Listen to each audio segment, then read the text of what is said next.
It's a bumper filler, gravel guard, they kind of call it. And once that was bolted in, we were able to continue on and install the turn signal backing housings.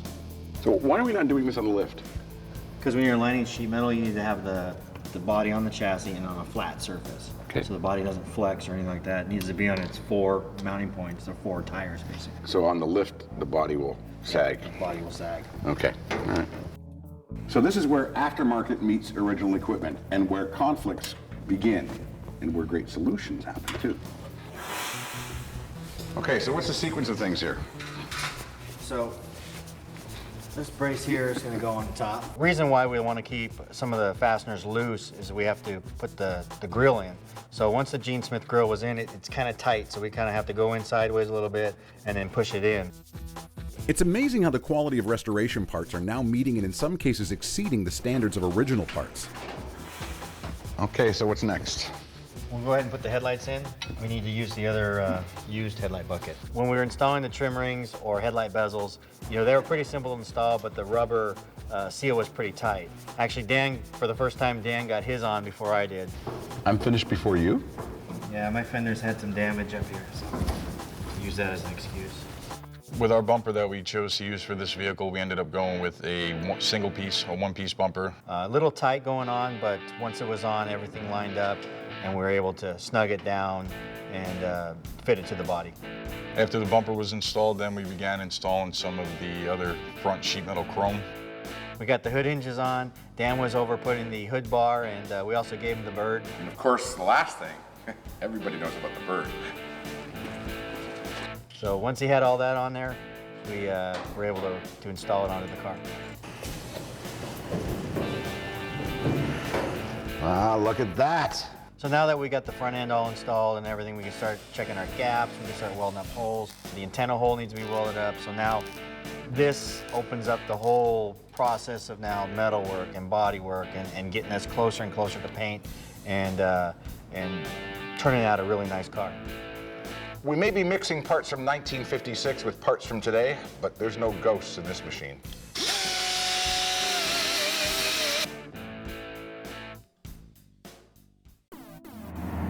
This is Chop Cut Rebuild. Presented by Classic Industries, America's first choice in restoration and performance parts. Well, there's a familiar face. Hey, Dan. Morning. Good to see you. Morning, Craig. Morning, how are you? Good. So what is this? We're gonna move on to upholstery now? Well, no, actually, we're looking at changing up our seating arrangement. This is some stuff from a 2-door hardtop. It's a little bit wider, a little bit different. So why do we want a hardtop in a convertible? Well, since we're not going to be using the convertible top, we think it's going to fill up the space in the back from the lack of the rack back there. Oh, okay. So what have you got in here now? Well, right now is the convertible seat. And you see the width right here. Yeah, that's a lot of space, and that's for all the mechanism, right? So with a hard top, the seat's going to be longer. So we can cut out this brace here, take all this out, and we'll fill the gap better. So our 56 Bel Air project was going to be a roadster, and since we weren't going to be using the original convertible seats and all the side paneling, we ended up trying out some different options. We started with the convertible back seat, armrests, and door panels. What we found out is that a hardtop seat is wider, so it'll help us with our tonneau cover. It'll fill up the back seat area. It won't look so narrow back there with the convertible seat. So we pulled the rear seat out, the armrest bases. Once those were out of the way, it opened up an area back there to fit and mock up the hardtop seat. This is a point of commitment for this team. Once that inner bracing for the convertible top is gone, there's no going back, at least not with any ease. So we got the hardtop seat in position. We installed the armrest bases, the seat back and the bottom. So once we had our template cut, we placed it on some 16-gauge sheet metal that we got from Industrial Metal Supply, taped it on there, and Dan whipped out the Miller plasma cutter and proceeded to cut it out. We had the fire extinguisher sitting by just in case he caught the foam core on fire, but he did a pretty decent job cutting it out. After it was ground down a little bit, it fit perfect. Craig, I'll be posting that quote on my Facebook page. Once we had tamed the correct pattern using the foam core and transferred it to the metal, we went ahead and fit the panel into the opening. We welded our tabs in there to hold it in place in the back corner. We also used some small jack stands just to hold it up. Next, we proceeded to get some 1-inch by 1-inch square tubing and we got our measurement going across for the inner structure to hold up the tonneau cover. So Edgar and Dan worked on the actual shaping of the tubing that's going to support the tonneau cover. I went ahead and made some seat braces to hold the back seat in place. We want to make sure that it's secure and it's strong. A solid structure underneath the tonneau is going to be vital on this build. I can already see the pageant queens and dignitaries sitting on this during the parade on Main Street. So you got a bar here, and a bar here. So now what we got to do is go to the ends, and we're going to make some legs that we can bolt down to the tops of the wheelhouses. Here, okay. The support bars were made up of 4 bars in the center. We also put some legs on the outer sides to give it some support there. So it's pretty beefy. It's not going to go anywhere. Positioned right and welded tight solves any worries of a collapse. Last attacking it.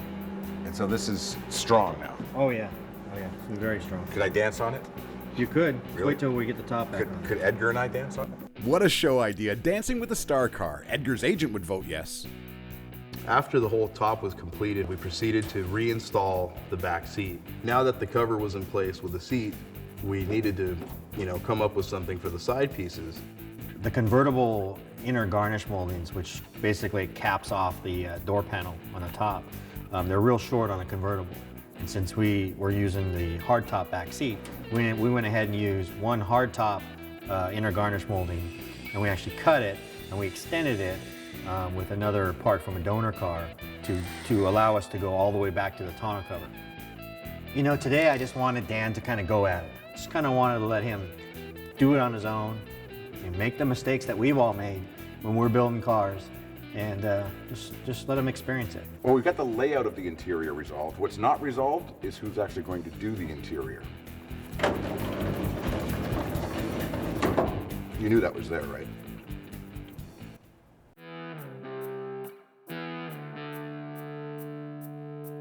Morning. Morning, Dan. Hey, you've continued working here. Keep making progress. We've been working on the car for the past few days. Added some what they call dimple dies or lightning holes into the seat braces. So it works great, it's gonna be reliable. So what are we going to do today? Well, we're going to be working on installing the door correctly, doing a little bit of body work, and installing the molding, mocking everything up.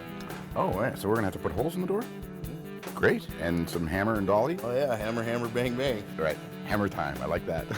So we started off working with Dan on the driver door.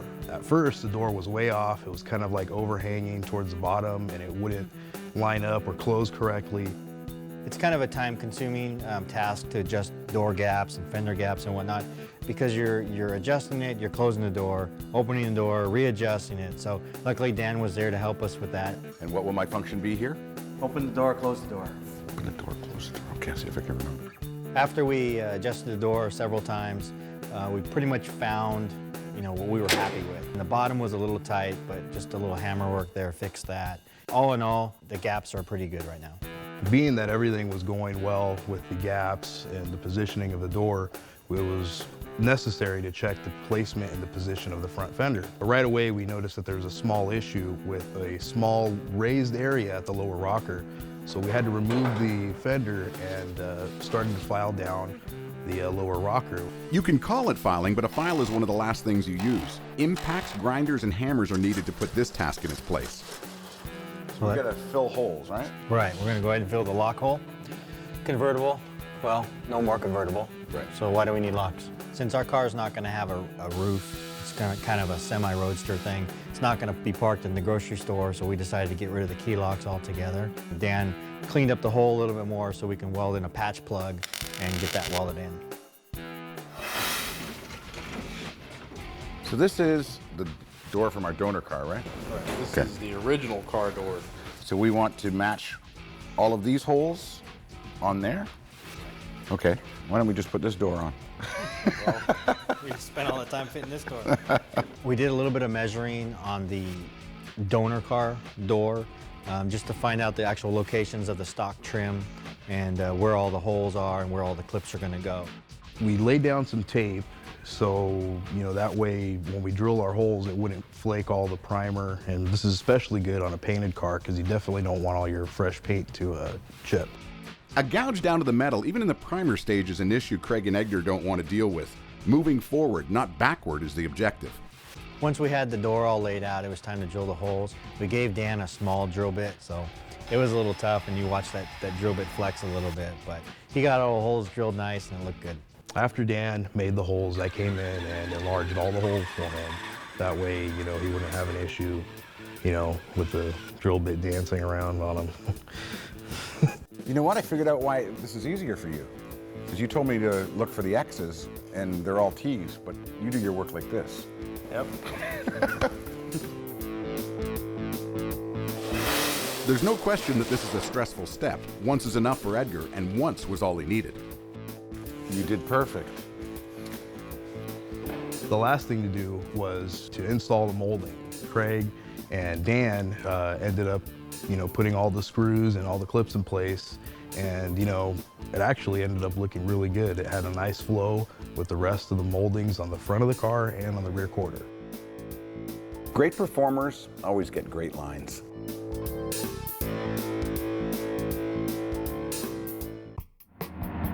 This is Chop Cut Rebuild.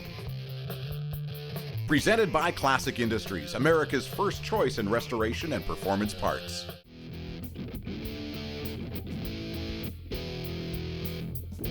Wow, this place really looks like a body shop. Well, not really, Dan. I know. What do you got going on here? You got primer off? Yeah, we got the quarter strip right here along the seam. We're gonna do some lead work. Okay. And we got primer off here too? Yeah, we'll do a little bit of body filler right there and finish Okay. that up. That's where we put that plug in last time, right? That's your beautiful job there, welded up. Okay, so we have to fix my beautiful job. What materials are we going to use? Because you're like the king of lead, right? Yeah, we're gonna be spreading lead back here and some of the 3M filler using their dynamic mixing system on here. Okay. All right, where's that? You want to do that first? Yeah, let's do that first. Okay. With the key lock welded up, we stripped all the primer off around the area so we can apply some body filler. We used 3M's brand new mixing gun. So this is what you were saying, dynamic mixer, but it's also known as the bazooka, right? Yeah, dynamic mixing system. Okay. So yes, it's a system. This is the gun, and this is the canister. Yeah, these are the filler canisters. So it's got the hardener and material. It gives you a perfect mix every time. So Dan ended up filling in the defect in the door. Which one would you say is the best to be applying with, the plastic or the metal? Either one, they all do the same job. Okay, I like your attitude. All right, hold that there. He applied some Platinum Plus filler to the spreader and carefully spread it over the surface of the weld that he had previously done. It's time, not technique, you need for this, because this stuff dries fast. How long do we need to wait now until that's... I mean, it should set up in a couple minutes. I mean, we could go down the line over here and start working on your lovely dent you put in. I put a dent in? Found that there was a dent previously put on the quarter panel by Dan, I assume, because somebody had this thing on the auto twirler and didn't raise it high enough.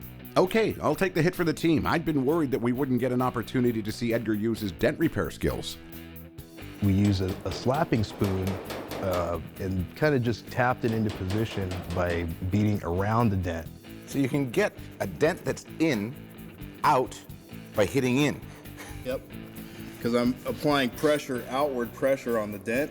Okay. And then you're hitting around it, so we're shaping the metal back into its original shape. Oh, okay, all right. Previously, we had to prepare the area on the quarter for lead. Okay, this is the lead station number 9, right? Correct. You're like the king of lead. You've done this so often, it's almost like bragging now, isn't it? You don't even need to do the leading, but what the heck, let's do it. So the first step to apply the lead was to get the panel warmed up and add a little bit of tinning paste to it. So we pre-warmed it and started brushing on the tinning paste in small increments until we ran the whole length of the panel. The next step was to reheat the area that we had previously tinned. You also want to heat up your sticks. So as I was working with Dan applying the lead, he was heating up the panels for me. I was getting the lead heated up with him, and we started putting it onto the surface and smearing it around. He actually did a really nice job. After the entire seam was leaded, it was necessary to reshape it.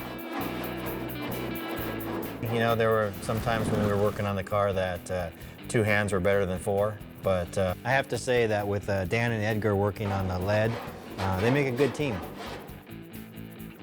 When you think about people on assembly lines doing this kind of work day in, day out, year after year, you'll know that when we restore these cars, we're not just paying tribute to the vehicle, we're paying tribute to the people who built them.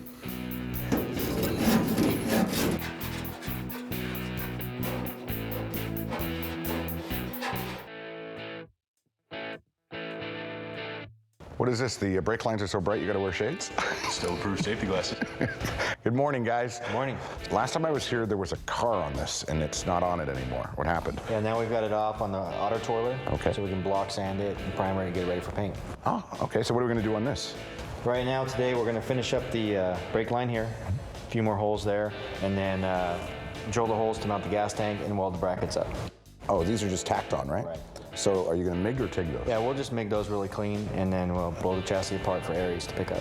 This morning when we started, I was working on the last little bit of the Art Morrison brake line kit. The only reason I had to wait was because that line runs across the top of the rear frame, and it's pretty tricky to do it with the body on the frame.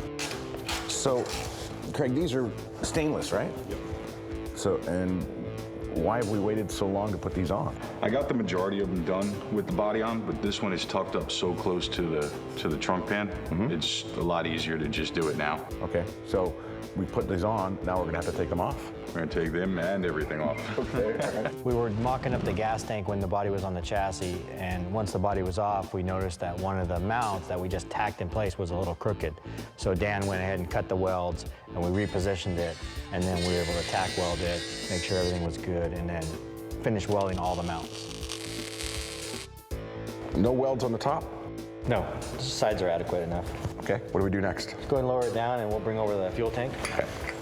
Once the mount was welded back in place, we checked the gas tank against the mounts, marked the holes, drilled them, and made sure the hardware would sit right and that the tank would sit well in the car. So we can stabilize the rear axle. We went ahead and put jack stands into the back, and it allowed us to work with it better and pull the 4 bars off. From that point, then we secured the differential housing on jack stands so we could start disassembling the back end of the chassis. So the 4 bars are going for powder coating as well? Correct. So should we leave them on the differential or leave them on the frame? No, they have to come out because they have bushings in them, and the bushings will melt when you powder coat them. Everyone knows burning bushes on a Bel Air, that's bad. What's gonna go to powder coating? What's gonna be set to the side? Well, the steering rack, the sway bar, the coilovers, the spindle, steering arms, obviously the rotors will stay here, but the upper and lower control arms will go to powder coat. So it would have been easier to say just what's going to powder coat. Could have, yeah. All right, I guess we should get our tools. All right, we'll start with the wheels. We started on the front end by removing the wheels, took the rotors and the hubs off. We ended up taking the coilovers off, the rack and pinion came off, and upper and lower control arms came off. We also took the sway bar off. So out of all that, the upper and lower control arms will be the only thing that gets powder coated, and everything else will remain the same when we reassemble the front end. Guys, you know Rick and Bo from Aries Blasting? Hey guys. Hey, how you guys doing? Good. So is this ready to go? It's all ready to go. So Aries Blasting showed up. We finally had the chassis all stripped down, ready, just a bare frame, ready for Rick to take it back to his place and powder coat it. My name is Rick Williams. I'm the owner of Aries Sandblasting and Powder Coating in Lancaster, California. We came in today to pick up the frame, rear suspension, and the front suspension so we could take it back, sandblast it, and powder coat it. It's going to take us about 2 to 3 days to do the job, and then once we're done, we're going to bring everything back down to classic.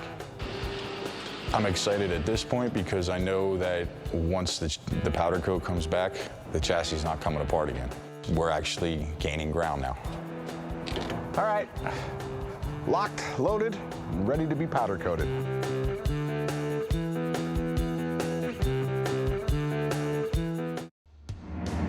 This is Chop Cut Rebuild. Presented by Classic Industries, America's first choice in restoration and performance parts. Morning, guys. Morning. So before we get too involved, I want you to know I drove all the way to Seattle and brought Art Morrison back with me.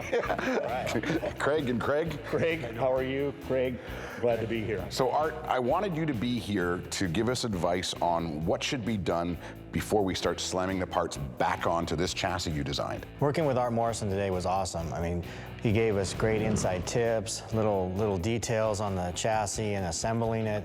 It was really good to have him here working side by side, and I learned a lot. Grease, anti-seize, tap. Yes, If we do those three things, it should go together smoothly. absolutely. Even if I'm working on it. Let's see if I can prove him wrong. Let's get at it. To have Art Morrison here helping us reassemble his own chassis was an awesome experience. My name is Art Morrison. My company is Art Morrison Enterprises, and I'm from Fife, Washington. That's where the company's located. Today we started doing the assembly of the frame, lubricating the bushings with a light film of grease.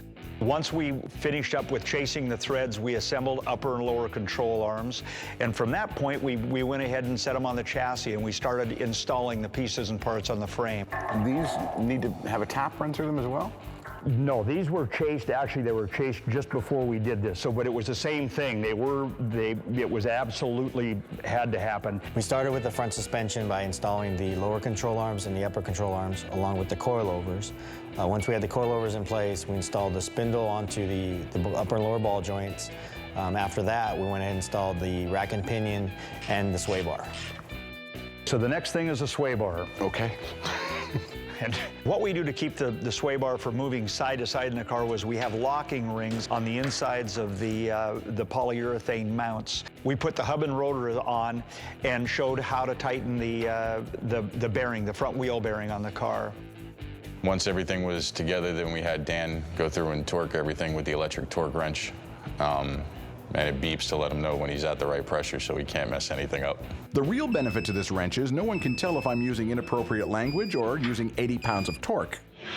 So Art, before we can put suspension on, we've got to get the third member together, right? Absolutely. Okay. What I was thinking what we'll do is we'll go ahead and we'll put some silicone around the housing, drop the gasket on, and then get the third member. So if you want to hold it just for a second.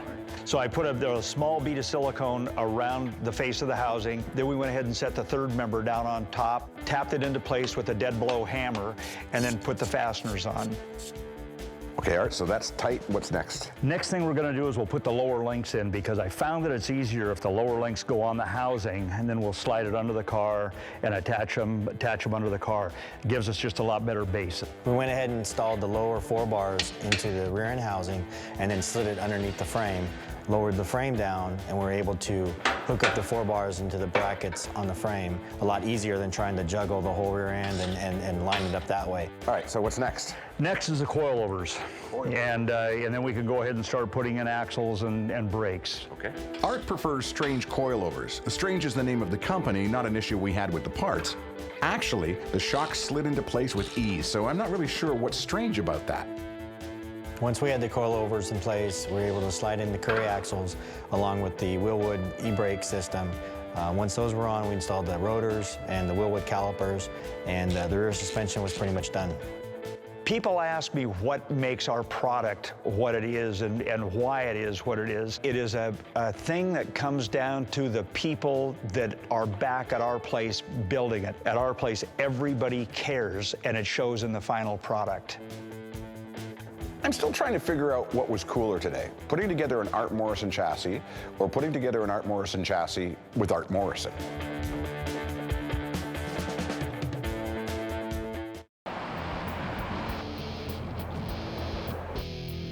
The initials PPG are legendary in the automotive world, but Pittsburgh plate glass actually existed before the automobile was even invented.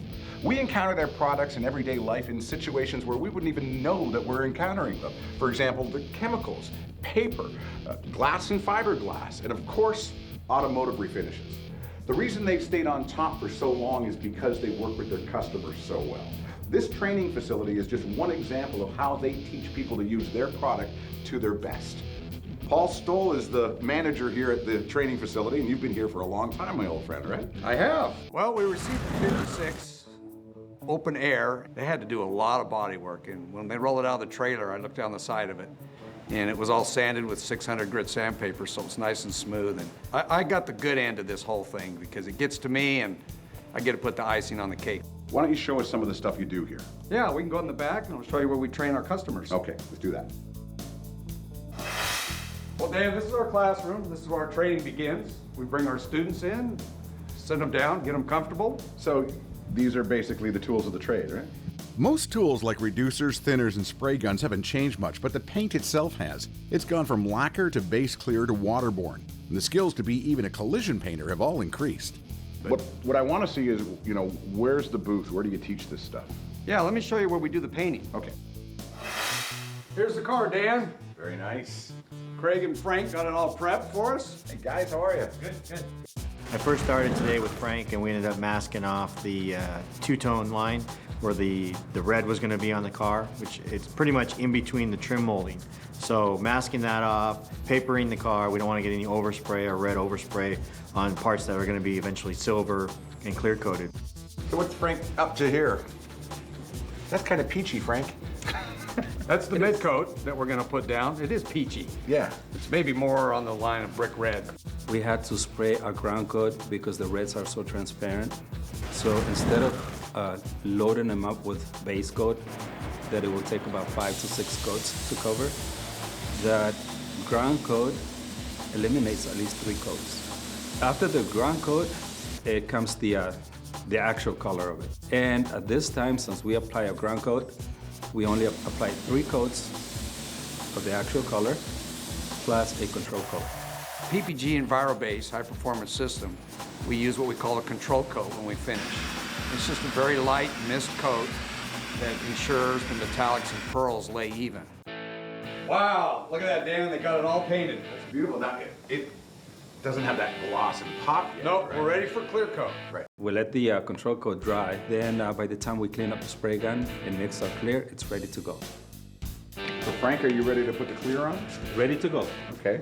That's extra? That is just in case I run out. Okay. I'll get some extra there. This particular time we spray EC 800 clear, which is